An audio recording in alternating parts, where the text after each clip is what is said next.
Hi, and welcome back to Ivy English. I'm Karen. And I'm Chris Gorski. Today is August 1st, and today we're going to be talking about a really interesting sea creature. It's a beautiful creature on top of that. We're talking about the Wonder of Stingrays. Wow, if you don't know what a stingray is, you better go look it up. We're not allowed to speak Chinese, but they are really very interesting. They have a kind of triangular shape. Yeah, they look like big pancakes with the happy little eyes on top. And they have a long, graceful tail, and they look like they kind of fly through water in a certain way. And they can sting you, but we're going to talk more about that later. So here we go. Our title again is The Wonder of Stingrays. Stingrays strike both a sense of wonder and fear in humans. These fascinating creatures have been swimming in oceans for over 150 million years, which means they existed during the late Jurassic period when dinosaurs still roamed the Earth. Currently, there are about 220 different species of stingrays on the planet, with more than 25 species endangered. Stingrays are commonly found in the shallow coastal waters of temperate seas, while the venom in the stingers or barbs on their long tails is for a form of self-defense. These sea creatures are usually non-aggressive. However, swimmers and divers can get stung by accidentally stepping on them. Although most injuries are not severe, immense pain or even death can result. Stingrays, which appear to fly through the water by flapping their pectoral fins, have changed little over the eons. They do not have bones, a characteristic they share with sharks. Instead, they have skeletons composed of cartilage, a connective tissue also found in human ears. Cartilage is more flexible and lighter than bone, allowing stingrays to be more maneuverable in the water. Unlike other fish, which lay eggs and then wait for them to hatch, stingrays give birth to live young.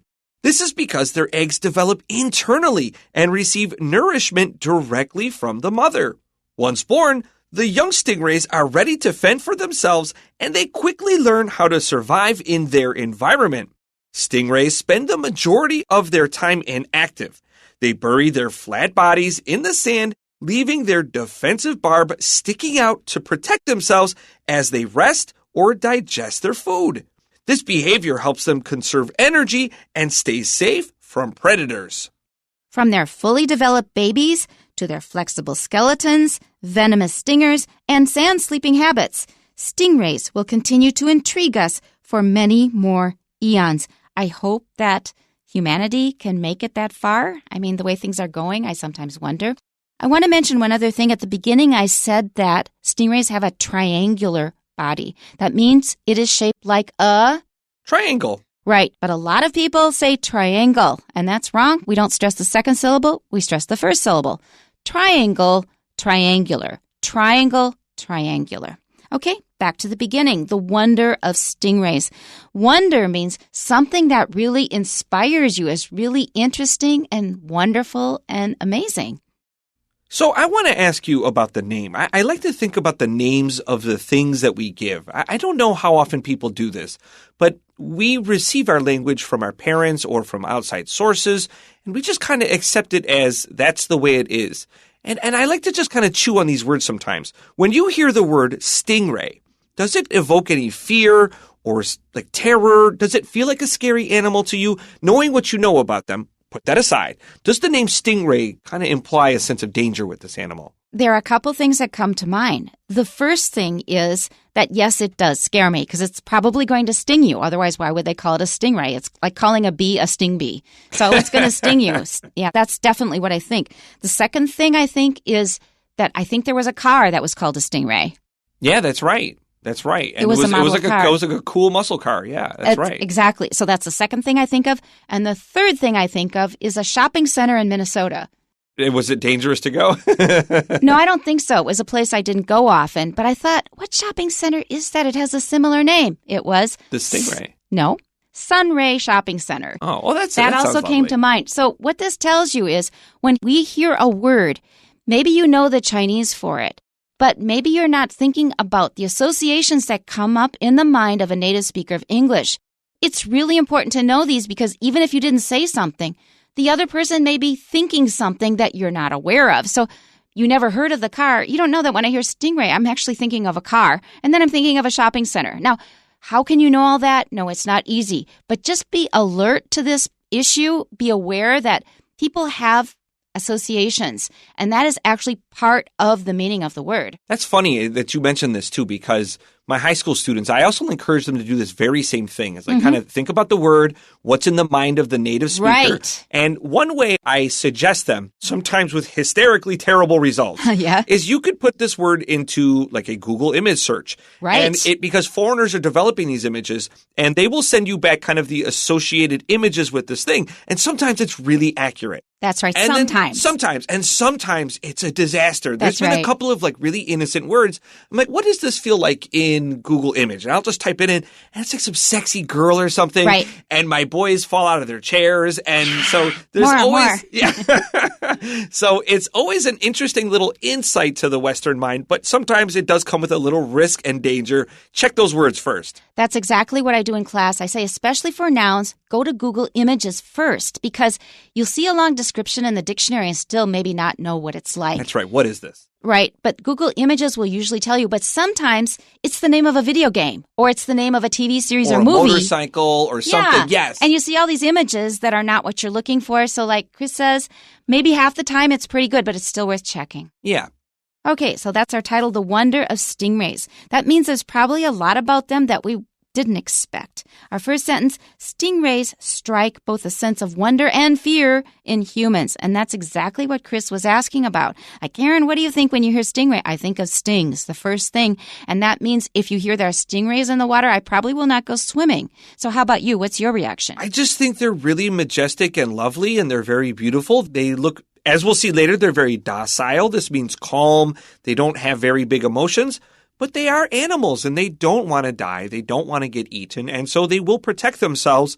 And you can get stung, but they're not really trying to hurt you.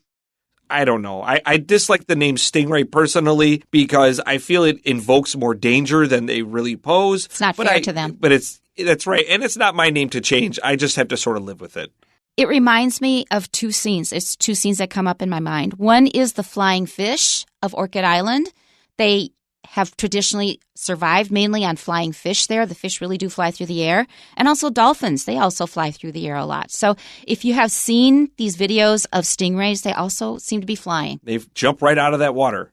Okay. Second sentence. These fascinating creatures have been swimming in oceans for over 150 million years, which means they existed during the late Jurassic period, when dinosaurs still roamed the earth. And this gives us a lot of information. They've been around a long time, like tree ferns. Tree ferns were around in that period. They've been around for a very long time. So when they talk about dinosaurs and the Jurassic, I think a lot of us think of a Steven Spielberg movie. Of course, that was a big movie. In fact, that came out, it was 1993. So it was, 40 years ago? And there have been how many? No, 30 years ago. A lot. How many in the series? A lot. Yeah. There have been many sequels since then, including multiple reboots and stuff. I haven't seen it. I haven't seen any of them either, except the first one. I like the first one. Okay, so that's what we think of Jurassic. You're going to have to look that up. I want to add a note here. Look at the verb we associate with dinosaurs here. Dinosaurs still roam the earth. This is a very common phrase when talking about dinosaurs. We could just say when dinosaurs were still around. Or when they existed. And we really like to say this verb, roam around. We walk without a destination. Like they're kind of dopey and just lumbering around it. They're dangerous. Yeah, they're dangerous. I don't know. Roam feels kind of slow. There's a lot of fast dinosaurs. That's right. Next sentence. Currently, there are about 220 different species of stingrays on the planet, with more than 25 species endangered. Now, when they said 220 before I looked at the rest of the sentence, I thought they were going to say there are still 220 dinosaurs roaming around. That's what I thought they were going to say. So you have to look ahead. So there are many different species. I bet that would be, I wonder if they have a video on this, probably, because I'm sure that they are really interesting to look at. There's big ones, little ones, that's right. Pay attention, species is always plural. You should circle that S there. You are right, but people are now using it in the singular. Have you heard it? Yes, I keep notes. I can find it in my notes if you want proof. So this species is quite unusual. I heard it just recently. I totally believe you because we talk about this several times where we've had discussions where I've definitely heard this before, and you might say a point. And it's not to contradict you. It's just that language evolves or people are loose with language. Right. And it's it is one of those things. And because you and I focus on language, it is something that we pick up and then we write down like crazy people. We have like folders full of notes. Exactly.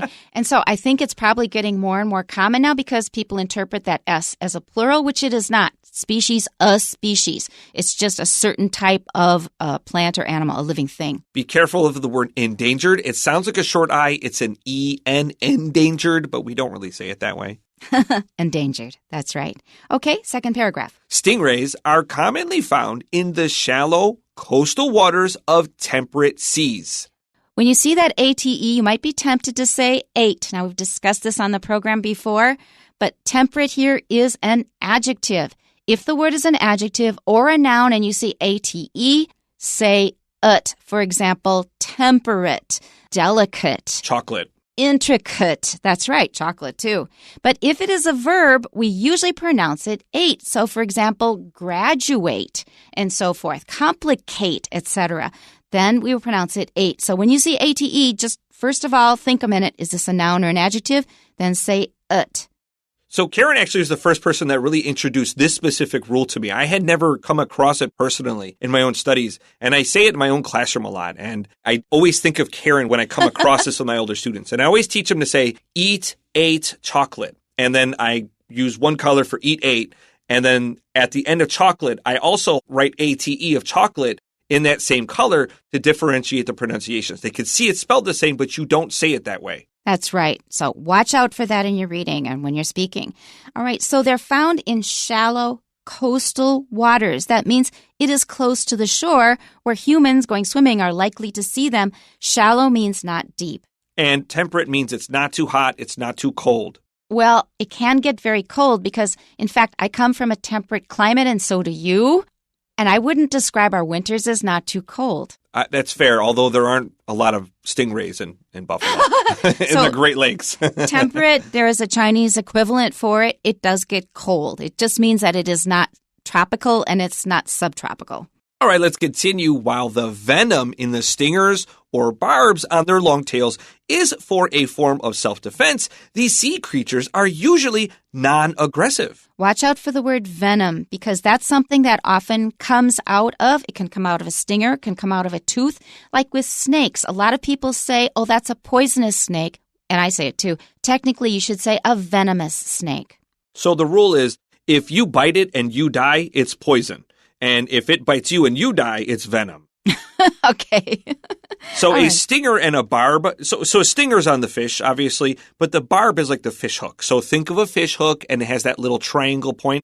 That's a barb. Okay. And they have very long tails, and this is to protect themselves. However, they are usually non-aggressive. That means they're not going to go around bullying people or bullying anybody. They just need it in case they're in trouble. That's right. So a shark is an aggressive animal. A stingray is non-aggressive. It doesn't want to fight. Let's continue. However, swimmers and divers can get stung by accidentally stepping on them. What would you do if somebody accidentally stepped on you? Don't pee on them. This is an old wives' tale. So oh, really? Yes, that's right. In fact, I double-checked this too because I was thinking, like, is it better to drink a lot of water and have clear pee or have very kind of maybe more acidic yellow pee? And the fact is there multiple doctors and lifeguards pointed out this is an old wives' tale. Pee, which is a famous old wives' treatment for stingrays, is not acidic enough. In fact, vinegar is much more useful. I wonder who the first guy is that peed on their friend. I never heard about this. I guess it was better that I didn't hear about really? it. All right, so watch the word accidentally. In Chinese, you will often say, I wasn't careful and I stepped on your foot. We don't say I wasn't careful and. You say I accidentally stepped on your foot. And accidentally, it's all okay. So interestingly, this venom from the stingray was an early form of anesthetic, and Greek dentists actually used a very diluted version of stingray venom to dull pain before surgery, but the exact recipe they used, unfortunately, has been lost to history, but it is one of the first and only ways we could really dull pain before modern eras, except for like alcohol and opium. Actually, lots of poisons and toxins from animals and plants are used in medicine. both in Chinese medicine and Western medicine. Okay, let's continue. Although most injuries are not severe, immense pain or even death can result. Now, that sounds like a bit of a contradiction, but they're saying usually there aren't problems, but occasionally you could actually die from it. Yeah, that's right. It's usually not the venom itself. It's actually from the strike, generally speaking. The famous conservationist Steve Irwin from Australia was famous for loving very venomous snakes and crocodiles, massive crocodiles. And he was a true lover of these animals. He's exceptionally famous. And sadly, one day while he was filming a show talking about, these docile animals, he spooked a really big one and it struck him right in the heart. Oh, no. And that isn't Crocodile Dundee, is it? No. Yeah, This was... He was very much in the spirit of Crocodile Dundee without being a cartoon character. He was a true lover of animals. He was a true conservationist. And he was sadly done in by a very peaceful animal. It was just very unfortunate that the barb got him where it did. It struck him right in the heart. And I'm imagining that if you get any kind of a sting, often the bigger danger is getting infected. Yeah, very much so. Our next paragraph. Stingrays, which appear to fly through the water by flapping their pectoral fins, have changed very little over the eons. A couple of interesting words here, like pectoral, it comes from the Latin word for chest, so their fins by their chest. And another interesting word is eons. You've got 2 vowels in there, 2 consonants, very short, 2 syllables, eons. It means many, many, many, many, many years. That's right. And it's indefinite. There's no clear distinction of where it starts and where it ends. If you go to the gym a lot, guys, and you use that muscle where you put your forearms on the bar and you squeeze it together to the middle of your chest, that's called the pec deck because pectoral is Latin for chest. It's the pec deck. Another good word is flapping. That means you are waving your wings and it often makes a sound. They do not have bones, a characteristic they share with sharks. And indeed, sharks and stingrays are closely related. Okay, they have cartilage, as we'll see in the next sentence. Instead, they have skeletons composed of cartilage, a connective tissue also found in human ears. And in Chinese, the word for cartilage, I don't have to say it in Chinese, is soft bone. That's what I love most about Chinese. All these hard words in English, and you have these nice little compound words in Chinese. It just makes learning it so easy. Exactly. Cartilage is more flexible and lighter than bone, allowing stingrays to be more maneuverable in the water. Flexible means that you can bend it easily without it snapping and breaking. Maneuverable means that you can control it. To maneuver is to control something. Yeah, it's from the Latin word for hand. So something that you can control with your hand is maneuverable. In the last sentence, we had the word tissue. Tissue, that SS has an SH sound, and that's in your body. This isn't the thing you use to blow your nose. This is the muscles in your body. These are the specialized cells in your body that work together to form an organ. Okay, next paragraph. Unlike other fish, which lay eggs and then wait for them to hatch, stingrays give birth to live young. Which is interesting, but it does occur with some sea animals like seahorses. And stingrays will give birth to 2 to 6 babies, which is surprising. I feel like stingrays would get eaten pretty quickly, so they should have more. But 2 to 6 implies that there's a good amount that can live to maturity. And can take care of themselves. Let's go to our next sentence. This is because their eggs develop internally and receive nourishment directly from the mother. So instead of laying eggs, the eggs are growing inside the mother and getting nourishment then. Nourishment just means nutrition. They're getting food and energy from the mother. Once born, the young stingrays are ready to fend for themselves, and they quickly learn how to survive in their environment. This phrasal verb is really useful. Is she able to fend for herself? That means, can she handle situations and protect herself all by herself? So when we say once born, this just means when. We won't say once they were born. That's not accurate. After they were born, or after they have been born. And stingray babies don't stay with the mom after they are born, but some freshwater stingrays will actually take care of their young until they're about 1/3 the size of mom, and then mom says, hey, you got to go. You're on your own. You must fend for yourself. That sounds like a tough day, right? Like, well, you're old enough. Get out. Got to deal with it. Let's go to our next sentence. Stingrays spend the majority of their time inactive, like me. No. Reminds me of a sloth. Yeah. There are animals that just don't move around a lot. So when we're inactive, we don't do a lot of physical movement. They just sit there and kind of hide and wait for food to come to them. Let's continue. They bury their flat body. Do you say bury or bury? I say bury. Bury? I say bury. People on the East Coast tend to say bury. I bet it's a regional one, eh? Pennsylvania, yeah. Okay, so they bury or bury their flat bodies in the sand, leaving their defensive barb sticking out to protect themselves as they rest or digest their food. So I'm kind of taking it easy now, but you better think twice about getting too close. So this is weird. So the gills on a stingray are on its bottom, and it spends its time buried in the sand. How does it breathe? Well, stingrays actually developed basically holes behind their ears, and they can use that to suck in water and breathe both ways, from the bottom of their gills or from behind their eyeballs. Let's continue to our next sentence here. This behavior helps them conserve energy and stay safe from predators. So they can keep themselves safe without being completely alert all the time. Our last paragraph, from their fully developed babies to their flexible skeletons, venomous stingers, and sand sleeping habits, stingrays will continue to intrigue us for many more eons. And as I said, with all this talk about climate change and everything, I'm a little worried that we will get that far, but I certainly hope so. And hopefully humans don't do them in before we do ourselves in. Interestingly, this last little sentence, this is something I always suggest to my older students when you're writing your concluding statement. If you can, and it's not always appropriate, but if you can, especially for like a high school level composition, rework your main points into a nice little sentence. Wrap up your bow. It lets your reader know you're finished. And I can kind of see what your main points are right here. It tells me that you recognize that you're building yourself a nice structured composition. Point 1, point 2, point 3, wrap it up. While I agree with that, on the other hand, don't overdo it, because my father taught me composition when I was young, and he would look at my composition, he'd say, get rid of the first paragraph, get rid of the last one.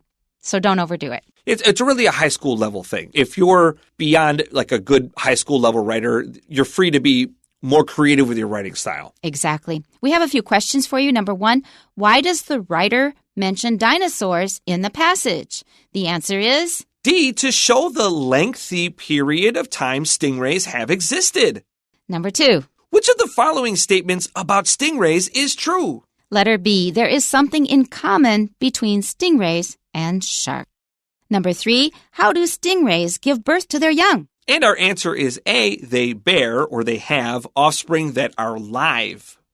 And number 4, according to the passage, what might the stingrays in the two pictures be doing? And the answer is C, saving energy and keeping themselves safe.